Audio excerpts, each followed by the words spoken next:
کارروائی کے بعد پاکستان کے منہ توڑ جواب نے پورے ہندوستان کو ہلا کے رکھ دیا۔ آج بھارت کے مندروں میں گھنٹیاں نہیں بجیں کیونکہ پورا انڈیا پاکستانی میزائلوں سے ہونے والے دھماکوں سے گونجتا رہا۔ پاکستان نے ایسا کاری وار کیا ہے کہ آپریشن سندور شروع کرنے والے بھارت میں آج کسی ہندو عورت نے شاید اپنی مانگ میں سندور نہیں لگایا ہوگا۔ یہ سب کیسے ہوا؟ یہ کہانی آنے والے کئی سالوں تک دہرائی جاتی رہے گی۔ چلیں یہ حقیقت پر مبنی کہانی میں آپ کو مختصراً سنا دیتا ہوں۔ گزشتہ رات بھارت ایک بار پھر طاقت کے خمار میں بدمست ہو کے دوبارہ پاکستان پہ حملہ آور ہوا۔ پہلے سیالکوٹ سیکٹر میں بھارت نے بھاری آرٹلری سے فائر کیے، جس کے بعد سیالکوٹ شہر میں بلیک آؤٹ کیا گیا۔ اس کے بعد بھارت نے نور ایئر بیس اور شورکوٹ ایئر بیس کو میزائلوں سے نشانہ بنایا، مگر پاکستان کے ڈیفنس سسٹم نے بڑی عمدگی سے ان میزائلوں کو انٹرسپٹ کیا، جس سے کوئی نقصان زیادہ نہیں ہوا۔ اس ناظرین یہی وہ وقت تھا جب آدھی رات کے وقت آرمی چیف کی قیادت میں تمام مسلح افواج کے سربراہوں کا اجلاس ہوا اور ہندوستان کو فوری اور بھرپور جواب دینے کا فیصلہ کیا گیا۔ یعنی یہ دونوں اقدامات جو ہیں ہندوستان کے یہ اونٹ کی کمر پر آخری تنکا ثابت ہو۔ پاکستانی فضائیہ پہلے سے ہی الحمدللہ ہائی الرٹ پر تھی۔ حملے کا حکم ملتے ہی پاک فضائیہ حرکت میں آئی اور صبح فجر کے وقت پاکستانی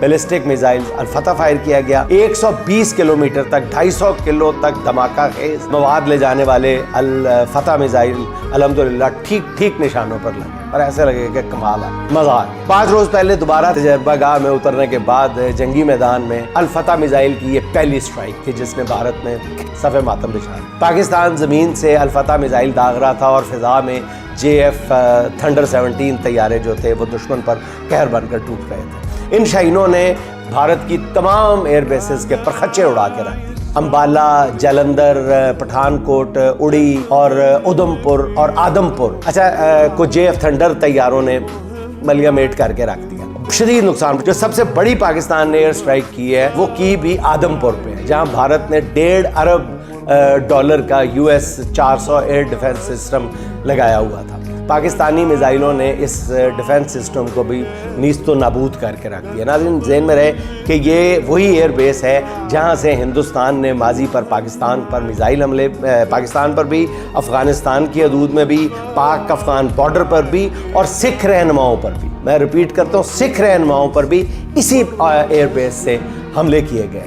ابھی ناظرین رات کا کچھ اندھیرا باقی تھا کہ پاکستانی میزائلوں نے بیاس میں بھارت کے سب سے خطرناک براموس میزائلوں کے ڈپو کو پورے کا پورا ڈپو اڑا کے رکھ دیا۔ اس ساری کارروائی میں پاکستان کے لیے سب سے بڑی بات یہ ہے کہ پاکستانی طیاروں سے نکلنے والے میزائلوں کے سامنے کوئی بھی بھارتی شیلڈ نہیں تھی۔ یوں لگتا تھا کہ پورا بھارت اور اس کی فوج کہیں بنکروں میں چھپی بیٹھی۔